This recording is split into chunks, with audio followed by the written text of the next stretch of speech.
ball टाकू गयो count चुकलो लाईनचा बॉल पुढे टाकू गयो पहिला चेंडू आणि पहिला अटेम्प्ट देखील चुकलो सुशांत सावंत परोळे दुसऱ्या अटेम्प्ट साठी देखील मिस सुरुवाती दोनही संघांनी अगदी भोपळो जसंच्या तसं ठेवलं इथं बॉल आउट हरियाणा स्पोर्टिंग मुळे आयोजित दिगंबर चषक 2026 क्वार्टर फायनल 3 आणि क्वार्टर फायनल 3 जवळपास 1 तासापेक्षा जास्त ह्यो सामनो रंगलो आणि अजूनही क्रीडा रसिकांच्या नजरेचा पारणा फेडणारा सामनो अंतिम टप्प्यात जरी असलो तरी निर्णय पेंडिंग योगेश मेस्त्री एकदा जोरदार टाळी आणि आरड घालू हरकत नाही योगेश दुसऱ्या अटेम्प्ट साठी कारण दोन्ही संघांचे पहिले अटेम्प्ट चुकले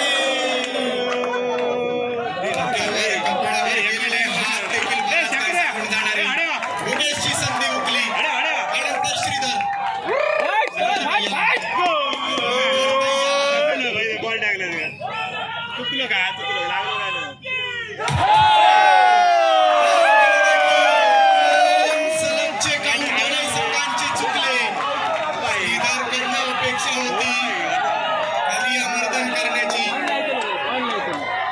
पर्वत उचलण्याची अक्षय शेवटची संधी अक्षय गावडे शेवटची संधी अकाउंट ओपन करण्याची संधी चला एकदा जोरदार गजर करूयात हर हर हर म्हणजे ही संधी असतली मॅच जिंकण्याची ही संधी असतली आव्हान टिकवण्याची पॉइंट गोलंदाज शेवटची संधी मयुरी स्पोर्ट्स की सायली स्पोर्ट्स क्वार्टर फायनल 3 चा विजेता संघ ठरवणारी ही अटेम्प्ट पॉइंट गोलंदाज आतापर्यंत 5 अटेम्प्ट अगदी फिके ठरले एक शेवटची संधी मिस झालो आणि बॉल आउट देखील टाय झाली क्वार्टर फायनल 3 मध्ये सुपर ओव्हर टाय झाली त्यानंतर बॉल आउट देखील टाय झाली टॉस करण्याची संधी टॉस वरती फायनलच्या लढतीचे विजेते घोषित केले फोडले एकच नेम लागला नाही त्यामुळे आता नवीन टॉसवर